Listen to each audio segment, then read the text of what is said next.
ഒരിക്കലും ശരിക്കും ശ്രദ്ധിക്കണേ, ലാ വസിയ്യത ലിവാരിസിൻ, ശരിക്കും മനസ്സിലാക്കണം. ഫലാ വസിയ്യത ലിവാരിസിൻ, ഒരിക്കലും അനന്തരാവകാശ സ്വത്തിന് അർഹതയുള്ള ഒരാൾക്കും വസിയത്ത് ചെയ്യാൻ പാടില്ല. ഇപ്പൊ ഞാൻ മരിച്ചാൽ എൻ്റെ സ്വത്ത് കിട്ടുക എൻ്റെ മക്കൾക്ക്, ഇവർക്കൊക്കെ കിട്ടുമല്ലോ, എൻ്റെ ഭാര്യക്ക് കിട്ടും, ഇങ്ങനത്തെ ആൾക്കാർക്കൊക്കെ കിട്ടും.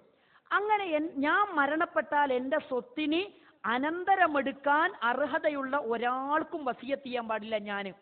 മറിച്ച് ഒരു നിലക്കും എൻ്റെ സ്വത്ത് എത്തിച്ചേരാത്ത എൻ്റെ കുടുംബത്തിലെ പാവപ്പെട്ടവർ, എൻ്റെ കുടുംബത്തിലെ യതീമുകൾ, എൻ്റെ കുടുംബത്തിലെ പാർശ്വവൽക്കരിക്കപ്പെട്ടവർ, എൻ്റെ കുടുംബത്തിലെ ജീവിതത്തിലെ ഇരു തലങ്ങളും കൂട്ടിമുട്ടിക്കാൻ പ്രയാസപ്പെടുന്ന ആളുകൾ, അവർക്ക് വേണ്ടി ഞാൻ വസിയത്ത് ചെയ്യണം. പക്ഷെ ഇന്ന് നേരെ വിപരീത. ഇന്നത്തെ സ്ഥിതി എന്താ അറിയോ? ഇന്ന് ചില വാപ്പാര് വസിയത്ത് ചെയ്യുന്ന ആർക്കാന്നറിയോ? മക്കൾക്ക് വസിയത്ത് ചെയ്യും. അതെങ്ങനെയാ വസിയത്ത്? ഒരു ഓനാണ് എന്നെ നോക്കിയത്, ഓനാണ് എന്നെ ഹജ്ജിന് കൊണ്ടുപോയത്, അതുകൊണ്ടേ ഓനിക്ക് ആ പറമ്പും ഈ പറമ്പും ഞാൻ എഴുതി വെച്ചിട്ടോ, അതിനാരും നിങ്ങൾ കച്ചറ ഉണ്ടാക്കരുത് കേട്ടോ. നിങ്ങൾ ആലോചിച്ചു, ആ വസിയത്തല്ല, ബാത്തിലായ വസിയത്താലെന്നാ.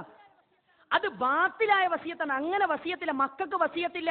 അതാ റസൂലുള്ള പറഞ്ഞ ഫലാ വസിയത്ത ലിവാരിസിൻ, അനന്തരാവകാശ സ്വത്തിന് അർഹതയുള്ള ഒരാൾക്കും വസിയത്തില്ല. ചില വാപ്പാരങ്ങനെയാ, ചില മക്കളോട് ദേഷ്യം പിടിച്ചാൽ എന്താ ചെയ്യാന്നറിയോ? ഇപ്പൊ രണ്ട് മക്കളാണെങ്കിൽ എന്താ ചെയ്യുന്നറിയോ? ഒരു കുട്ടീനോട്, ഒരു മോനോട് ദേഷ്യമാണെങ്കിൽ എന്ത് ചെയ്യുന്നറിയോ? എല്ലാ സ്വത്തും എടുത്തിട്ട് മൂത്ത മോനങ്ങടെ എഴുതി കൊടുക്കും, അല്ലെ ഇളയ മോനങ്ങടെ എഴുതി കൊടുക്കും, അനക്കൊന്നും തരൂലെന്നറിയും. ഇതാര് പഠിപ്പിച്ചതാ? ഈ വസിയത്ത് ശരിയല്ലെന്നാ. ഈ വസിയത്ത് ഏതെങ്കിലും വാപ്പാര് ചെയ്തിട്ടുണ്ടെങ്കിൽ നാളെ പടച്ചവന്റെ മുമ്പിൽ മറുപടി പറയേണ്ടി വരും, പടച്ച റബ്ബിന്റെ മുമ്പിൽ മറുപടി പറയേണ്ടി വരും. അതുകൊണ്ട് ഒരിക്കലും നമ്മൾ ആവർത്തിച്ച് പറയാൻ, അനന്തരാവകാശ സ്വത്തിന് അർഹതപ്പെട്ട ഒരാൾക്കും വസിയത്തില്ല. പിന്നെ വേറൊരു കാര്യം എനിക്ക് പറയാനുള്ള എന്താ അറിയോ? വേറൊരു കാര്യം പറയാന്ന് വെച്ചാൽ, വാപ്പ മരണപ്പെട്ടാൽ വാപ്പാന്റെ സ്വത്ത് അനന്തരമായിട്ട് വീതിച്ചു കൊടുക്കുമ്പോൾ നമ്മുടെ നാട്ടിൽ വേറെ ചില ആൾക്കാരുണ്ട്. എന്താ പ്രശ്നം എന്നറിയോ? വാപ്പാന്റെ സ്വത്ത് ഇങ്ങനെ വീതിച്ചു കൊടുക്കുമ്പോൾ പെൺകുട്ടികൾ വരിക. അപ്പോൾ അമ്മക്കുള്ള നിങ്ങൾക്ക് വാപ്പാന്റെ സ്വത്തിലൊന്നും ഇല്ലല്ലോ, നിങ്ങൾ കെട്ടിക്കുമ്പോൾ 2 ലക്ഷവും 40 പവനും തന്നില്ലേ, നിങ്ങൾക്ക് വാപ്പാന്റെ ഇങ്ങോട്ട് വരരുത് കേട്ടോ, അങ്ങോട്ട് പോയിക്കൊണ്ടിന്ന് അറിയും. നിങ്ങൾക്ക് ചോദിച്ചു വാങ്ങണം, നിങ്ങൾ വിട്ടുകൊടുക്കരുത്. ആരാ സ്ത്രീധനം കൊടുക്കാൻ പറഞ്ഞത്? ഖുർആൻ പറയാണ്, ലിർരിജാലി നസീബും മിമ്മാ തറക്കൽ വാലിദാനി വല്ലഖറബൂൻ മിമ്മാ ഖല്ല മിൻഹു ഔ കസുറ നസീബം മഫ്റൂളാ. ആണിന് വാപ്പയുടെ സ്വത്തിൽ അവകാശമുള്ളതുപോലെ പെണ്ണിനും വാപ്പയുടെ സ്വത്തിൽ അനന്തരാവകാശമുണ്ട്. പെണ്ണിനുമുണ്ട് ആണിനുമുണ്ട് വാപ്പാന്റെ സ്വത്തിൽ അനന്തരാവകാശത്തിന്. രണ്ടുപേർക്കുണ്ട്, ആണിനുണ്ട് പെണ്ണിനുണ്ട്. പക്ഷേ ആണിന്റെ പകുതിയെ പെണ്ണിന് കിട്ടുള്ളൂ എന്നുള്ളത്. രണ്ടാക്കുണ്ട്. എന്നാൽ വാപ്പാന്റെ സ്വത്ത് തരൂല എന്ന് ഒരാൾക്കും പറയാൻ പറ്റൂല. വാപ്പാന്റെ സ്വത്തുണ്ടോ അയാളിന് വസിയത്ത് എന്ത് ചെയ്താലും. നിങ്ങൾ നോക്കൂ, ഖുർആൻ പറയുന്നത് എന്താ അറിയാം? ഖുർആൻ പറയുന്നത് വെച്ചാല് പിന്നെ വാപ്പാന്റെ സ്വത്തും ഓഹരിയൊക്കെ ഉണ്ട്. എങ്ങനെയാണെന്നറിയോ? അതും ഖുർആൻ പറയുന്നുണ്ട്.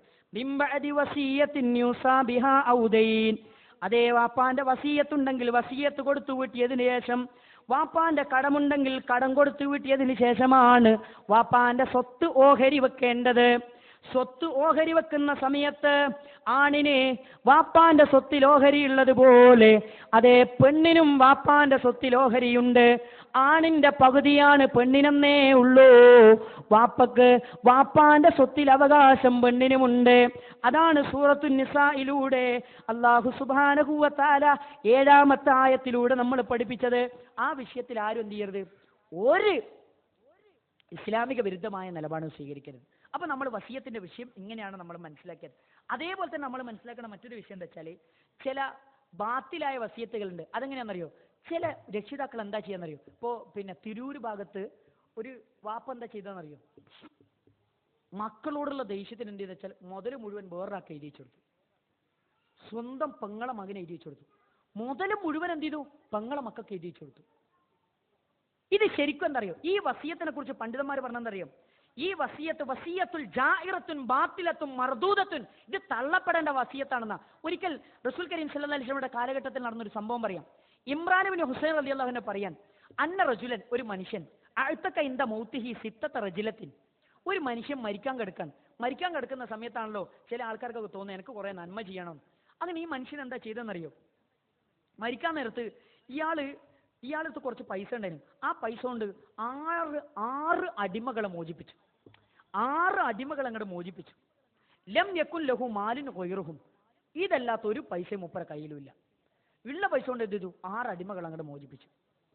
അങ്ങനെ ഫജാഅ വറസത്തുഹു മിനൽ അഅറാബ്, അറാബികളിൽപ്പെട്ട അനന്തരാവകാശികളായ മക്കൾ റസൂലുള്ളാഹിന്റെ അടുക്കലേക്ക് വന്നു. ഫഅഖ്ബറു റസൂലുള്ളാഹി സ്വല്ലല്ലാഹു അലൈഹി വസല്ലം ബിമാ സനഅ, വാപ്പ ചെയ്ത കാര്യങ്ങളൊക്കെ റസൂലുള്ളാഹിനോട് മക്കൾ പറഞ്ഞു. ഉടനെ തന്നെ റസൂലുള്ള ചോദിക്കുകയാണ്, ഔ ഫഅല ദാലിക, നിന്റെ വാപ്പ അങ്ങനെ ചെയ്തോ എന്ന് ചോദിച്ചു.